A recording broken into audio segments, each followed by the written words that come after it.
मैंने कहा था ना सुधांशु जी, आप ही की गलती है, सब कुछ आप ही की वजह से हो रहा है, पूरे देश में भी और बंगाल में जहां आपकी सरकार नहीं है वहां भी। जंगल राज की बात तो नीतीश कुमार जी ने ही कही थी जब वो छोड़ के आए थे, हाई कोर्ट ने कही थी। कोई बात नहीं, अब उन्हें लगा कि उनके जैसा, जैसे किसी को होता है ना कि अपने समान चीज दिखती है तो उसके मन में तुरंत आत्मीयता का भाव आ जाता है, तो वो अपने आप डिफेंड करने के लिए उनको सामने आ गए। और देखिए कितनी मजेदार बात कह रहे हैं कि सब कम्युनल हम कर रहे हैं। एक ही परिवार पे केंद्रित रहेगी जातिवाद का चूरन और परिवार के हाथ में संपत्ति, और गणना की बात करना सारी जातियों की और अपनी जाति में एक के अलावा दूसरे को कोई गणना का मौका नहीं दे। आप बता दीजिए बीजेपी का अगला अध्यक्ष कौन होगा? नहीं, बीजेपी कम से कम एक परिवार से तो नहीं है जिसको, लेकिन लालू जी का बेटा, तेजस्वी का बेटा, फिर आगे। बंगाल में पंचायत चुनाव की घोषणा से ही हिंसा जारी है, पर विपक्ष को बंगाल में लोकतंत्र खतरे में नजर नहीं आता, बल्कि बंगाल में भी हिंसा के लिए बीजेपी को ही जिम्मेदार मानती है। आइए सुनते हैं आरजेडी के प्रवक्ता नवल किशोर यादव को, जो बंगाल में हिंसा के लिए बीजेपी को ही जिम्मेदार मानते हैं। देखिए, अगर आप पिछले 8-9 साल का इतिहास देखेंगे तो जिस तरह से भाजपा ने समाज में इस तरह का माहौल बनाया है, एकदम आपको लगेगा कि जो कम्युनलाइज करने का प्रोसेस है वही उसका मीडियम है पॉलिटिक्स का। और ये हम लगातार देख रहे हैं कि जो हर एक राज्य में जो चुनाव हो रहे हैं या कहीं पे कोई भी घटनाएं होती हैं तो उसमें उसी तरह के चीज़ दिखाई देते हैं।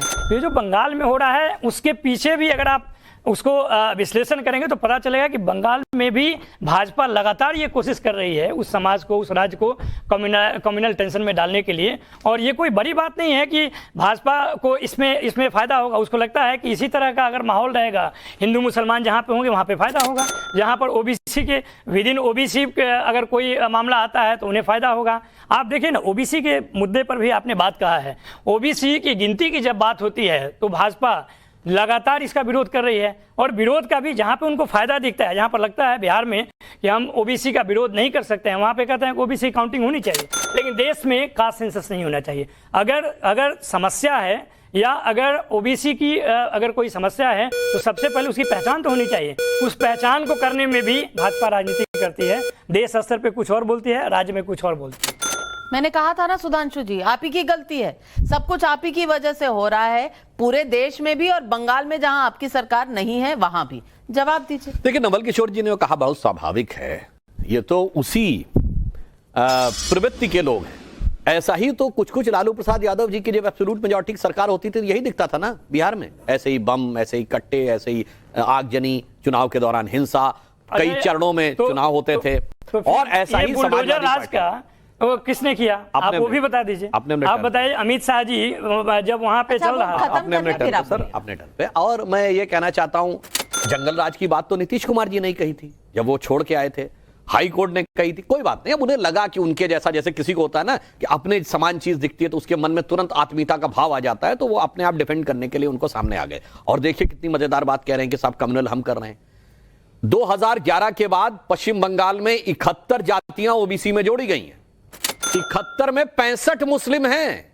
नहीं, अब नजर नहीं आता, यह कम्युनल करना नहीं है।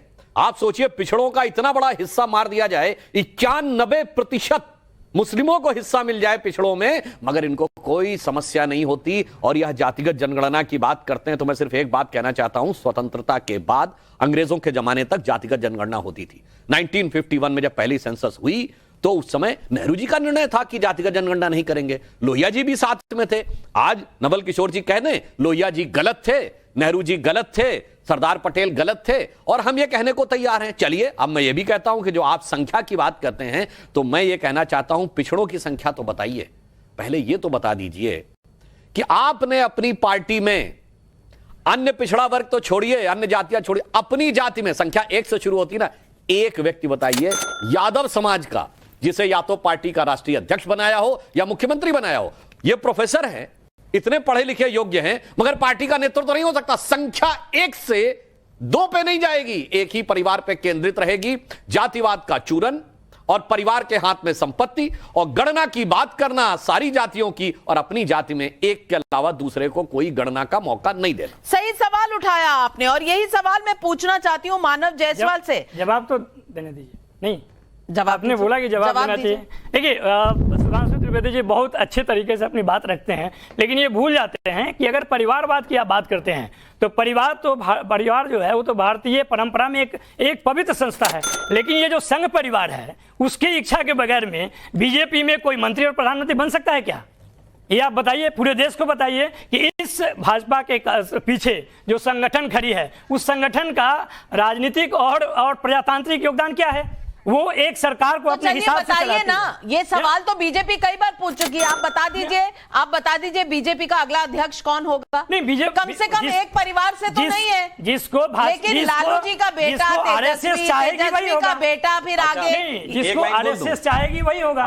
और आप ये आरएसएस बड़ा परिवार है, वैसे तो पूरा भारत हमारा परिवार है। उसका डायरेक्ट चुनाव लड़ना चाहिए। अगर वो लोकतंत्र में उसको भरोसा है किसी दल को अपने पॉकेट में रख के और पूरे देश को नचाना। आप कम से कम इतना बता दीजिए कि बंगाल में इस वक्त लोकतंत्र चल रहा है कि नहीं? नहीं, लेकिन बंगाल में जो भी हो रहा है उसके लिए भाजपा जिम्मेदार है। कम्युनलाइज करने के लिए वो पूरा प्रयास करती रही। एक लाइन बोल देता हूं, देखिए अपनी सुविधा के अनुसार कैसे तर्क बदलते हैं। एक तरफ कहेंगे मोदी जी तानाशाही कर रहे हैं और दूसरी तरफ जो संघ परिवार तय करता वो होता है। मेरे भाई पहले तय तो कर लीजिए कि आप आरोप किस पे लगाना चाहते हैं। जब जैसा मौका मिल गया तो मोदी जी पे आरोप लगा दो, जब जैसा मौका मिल गया तो पूरी तरीके से। और इन्होंने कहा भाजपा जिम्मेदार है। मान्यवर, पश्चिम बंगाल के बारे में अगर कोई ये बोलता है तो ये एक त्रासदी मानी जानी चाहिए, क्योंकि पश्चिम बंगाल वो राज्य है जहां इस देश में सबसे पहले डायरेक्ट एक्शन डे 16 अगस्त 1946 को मनाया गया था और भयंकर नरसंहार हुआ था।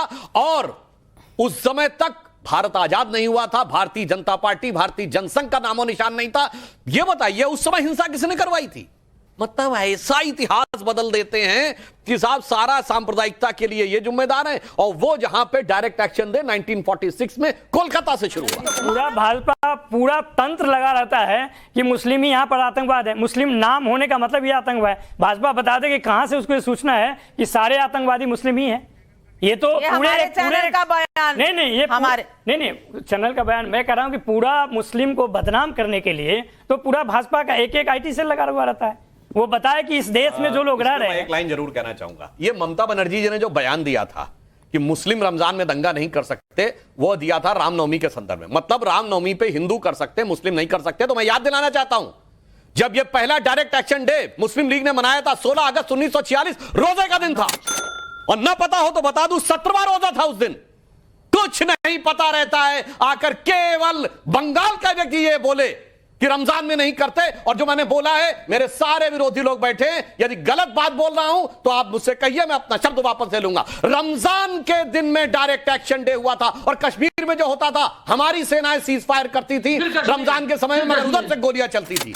इसलिए ये कह के और कुछ नहीं, मुस्लिम समाज का अपमान करते हैं और सिर्फ कट्टरपंथी मुसलमानों को साथ रहना चाहते हैं। भले और सभ्य मुसलमान इनको अच्छे नहीं लगते, इनको राष्ट्रवादी मुसलमान अच्छे नहीं लगते, केवल अपराधी और आतंकवादी अच्छे लगते हैं। वक्त के साथ लोग कैसे बदल जाते हैं मैं याद दिलाना चाहता हूं। जब ममता जी प्रतिपक्ष में थी तो उन्हें लगता था बंगाल कौन बर्बाद कर रहा, बांग्लादेशी घुसपैठी है।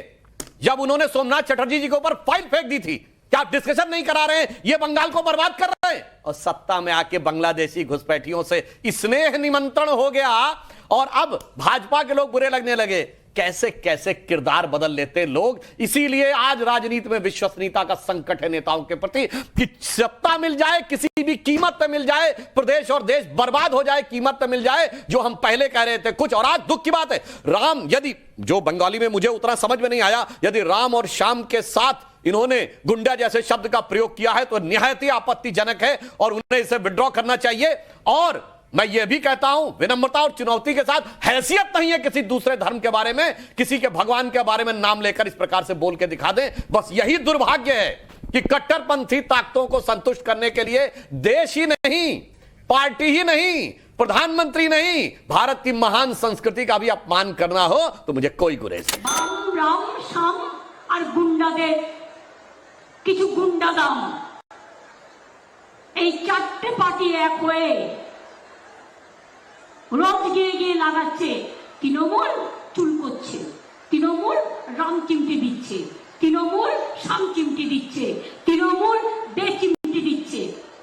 আমি একটা চ্যালেঞ্জ করতে চাই আজকে আপনাকে, কোন রাজ্য আমাকে দেখান যে এত নমিনেশন পলিটিক্যাল পঞ্চায়েত যেখানে আছে এত নমিনেশন बंगाल में पंचायत चुनाव की घोषणा के बाद से ही लगातार हिंसा जारी है। इस चुनावी हिंसा को लेकर भाजपा के राष्ट्रीय प्रवक्ता सुधांशु त्रिवेदी ने नई दिल्ली स्थित मुख्यालय में प्रेस कॉन्फ्रेंस किया।